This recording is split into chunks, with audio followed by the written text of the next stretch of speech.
Au Japon, se marier avec sa sœur avec la bénédiction des parents, c'est un phénomène connu et accepté. C'est l'infochoc que j'ai utilisé pour vous parler la première fois des adoptions d'adultes au Japon. Alors pas d'inquiétude, il n'y a aucun lien du sang entre les deux individus. C'est juste que le futur mari est adopté par sa future belle famille, et donc devient sa famille tout court. Ce mari adopté, c'est ce qu'on appelle en japonais un mukoyo-oshi, littéralement beau-fils adopté. C'est une pratique typiquement japonaise qui est utilisée pour assurer la succession des hommes à la tête d'une famille, et plus particulièrement à la tête des entreprises familiales. Si la famille en fait n'a qu'une héritière, eh bien on adopte le mari pour conserver le même nom et donc conserver l'entreprise dans la même famille. Suzuki, Kikkoman, Toyota ou encore Panasonic sont des entreprises qui ont justement recours à cette méthode. Et selon les premiers articles sur lesquels on tombe lorsqu'on parle d'adoption au Japon, eh bien 98% des adoptions au Japon sont des adoptions d'adultes. Ce qui fait quand même, tenez-vous bien, environ 80 000 adoptions par an. Je sais pas si vous vous rendez compte, mais c'est quand même une adoption toutes les 6 minutes et 30 secondes. Ça vous dit juste comme ça, on vérifie les chiffres? Déjà, la première confusion à ne pas faire, c'est la différence entre les adoptions d'adultes et les mukoyo-oshi. Tous les mukoyo-oshi sont des adultes adoptés, mais tous les adultes adoptés ne sont pas forcément des mukoyo-oshi. Ils marient pas tous leurs sœurs. Fatalement, si les parents n'ont pas d'enfants et qu'ils adoptent un adulte, eh bien il a personne avec qui se marier. Donc déjà, on relativise un petit peu le nombre de 80 000, mais maintenant, allons chercher la source. On a cette page où on a les statistiques des registres familiaux que le ministère de la Justice met à disposition au Japon. Je suis allé dans l'année 2024, la plus récente disponible, et à partir de là, vous pouvez sélectionner de nombreux documents Excel, et on accède alors au tableau 2441-2 donnant le nombre d'adoptions au Japon ces dernières années. Et bingo, je m'y attendais pas, mais les chiffres sont totalement cohérents. En 2015, on était à 82 000 adoptions, et on constate que le nombre d'adoptions au Japon diminue d'année en année pour arriver à 54 000 en 2024. Mais là, avec ces nombres, eh bien, j'ai un blocage. Il n'y a pas dans ce tableau de distinction faite entre les adultes et les enfants qui sont adoptés. Donc là, tout ce qu'on sait, c'est qu'en 2024, il y a eu 54 000 adoptions.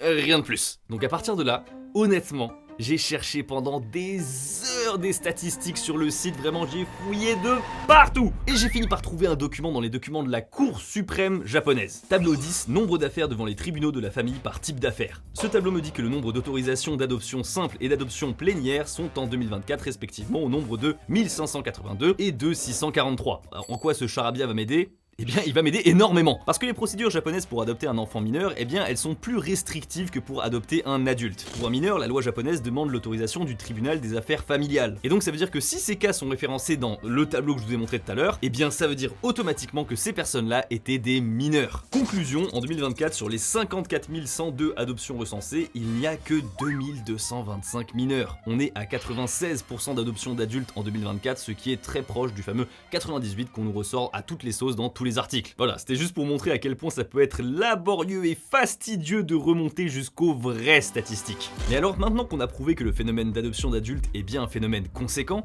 qu'est-ce qui se cache derrière? Quelle place reste-t-il à l'amour dans ces arrangements? Est-ce que le mari n'est pas imposé de force ou par pression familiale? Et finalement, est-ce que l'adulte adopté n'est pas simplement un vulgaire outil que les grandes familles japonaises peuvent se payer? Alors si vous voulez découvrir réellement ce qui se cache derrière ce phénomène d'adoption d'adultes au Japon, vous êtes au bon endroit.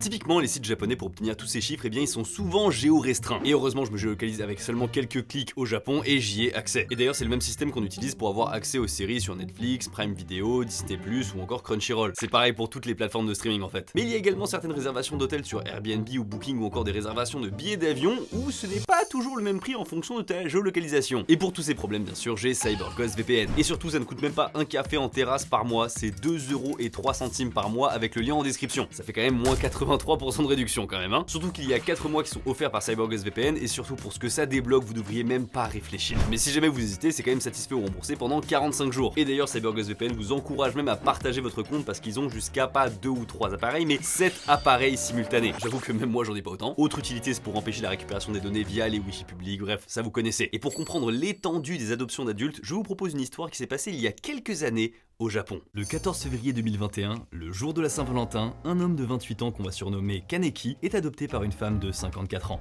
Curieusement, la femme en question est plutôt fortunée, elle possède 2 compagnies à 150 millions de yens et un héritage à 100 millions de yens. Ça fait un total de 3 millions d'euros avec le taux de change de l'époque, et ça c'est le premier indice. Le second, c'est le fait que la profession de ce jeune homme de 28 ans, Kaneki, est agent d'assurance vie. Tiens. Et le troisième indice, c'est que 3 mois après l'adoption, Kaneki a fait changer le bénéficiaire de l'assurance vie de madame. Avant, c'était sa mère, maintenant, c'est lui. C'est comme ça que seulement 2 mois plus tard, le 26 juillet 2021, la femme de 54 ans est retrouvée morte à son domicile à Osaka. Son corps est noyé dans la baignoire de la salle de bain, les poignets liés par des colliers de serrage, et ce sont des proches à elle qui l'ont découvert ainsi. Une fois les autorités sur place, en voyant l'état de décomposition du corps, ils déduisent que le meurtre est survenu plusieurs jours auparavant. 4 jours pour être précis, le 22 juillet. Alors forcément, on suspecte en premier son si récent enfant adopté qui, par les lois japonaises de succession, va hériter de toute la fortune. Mais il a un alibi en béton. Via la géolocalisation de son téléphone, on remarque que le jour du décès, il n'a pas quitté son domicile à Tokyo. Et surtout, c'est étrange parce que le décès il est déclaré comme étant le 22 juillet. Mais la femme a envoyé un mail le lendemain à son enfant adopté. Alors la police est dans une impasse ?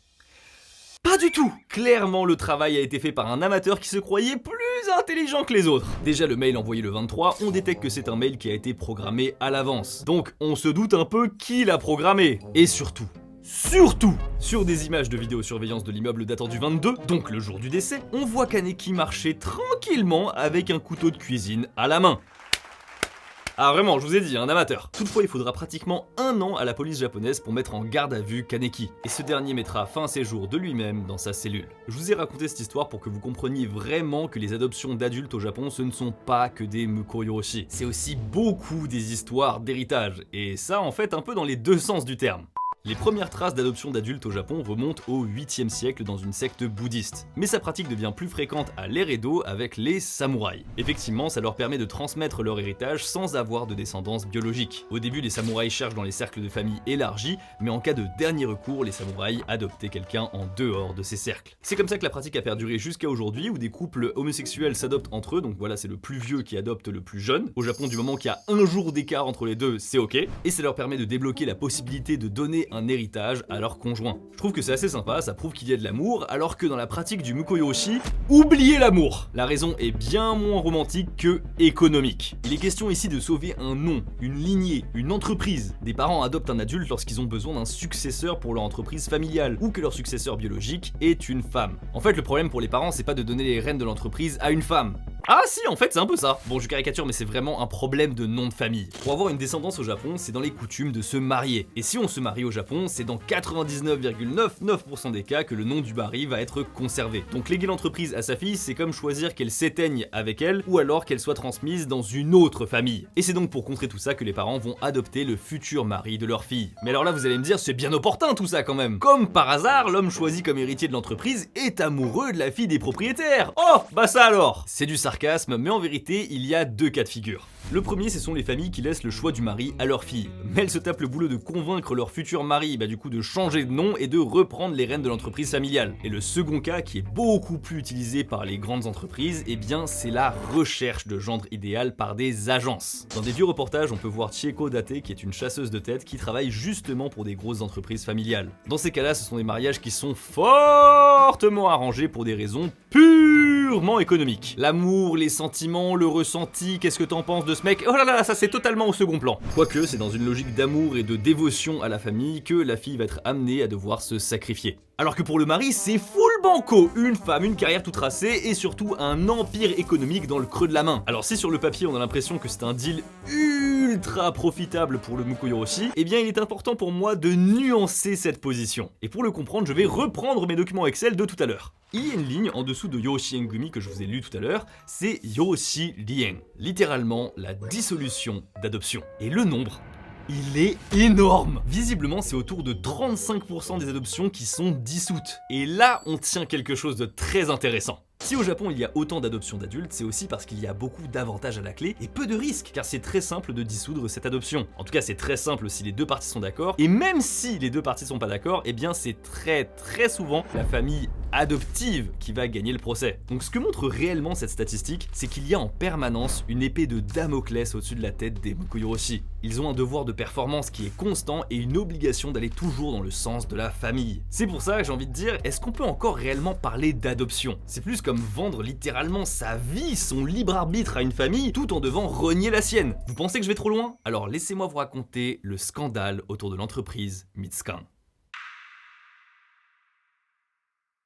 Voici du vinaigre de riz blanc. Il y a aussi la version pour sushi et c'est un des produits phares de la cuisine japonaise. Mais c'est aussi THE produit de l'entreprise Mitskan. Ça s'écrit d'ailleurs Mitskan ou Mizkan. C'est une société qui existe depuis plus de 200 ans avec 3600 employés, des implantations au Japon, aux États-Unis et en Europe pour 1,6 milliard d'euros de chiffre d'affaires. Clairement, on est en face d'un empire alimentaire. Et pourtant, vous me voyez venir, la société n'est pas cotée en bourse et elle est détenue par la famille Nakano. Et c'est comme ça que depuis 2002, le groupe est géré par Kazuhide Nakano. Sauf que, problème, lui et son épouse n'ont que 2 filles. Alors tout comme les autres grands groupes japonais qui sont dans la même situation, ils se mettent d'arrache-pied à trouver un Mukoyoshi idéal. C'est comme ça qu'en 2013, c'est toute une équipe de projets qui se met en place pour trouver le mari idéal. Et le moins qu'on puisse dire, c'est qu'ils vont pas traîner, ils vont trouver un profil vraiment aux petits oignons. Il s'agit de Daisuke. Daisuke est diplômé de l'université de Keio et il travaille dans une banque étrangère, clairement le gendre idéal. Hop, via ce qu'on appelle un omiai, on fait une rencontre arrangée entre Daisuke et Seiko, la fille cadette de Kazuhide Nakano, qui est le patron de Mitskan. Et quelques mois plus tard, on traîne pas, c'est l'adoption et le mariage. Et au moment du mariage, la famille Nakano va lui demander de quitter son travail pour rentrer dans l'empire Mitskan. Daisuke, qui est maintenant Daisuke Nakano, obéit. Il est même muté lui et son épouse en Angleterre pour rentrer dans la branche anglaise de Mitskan.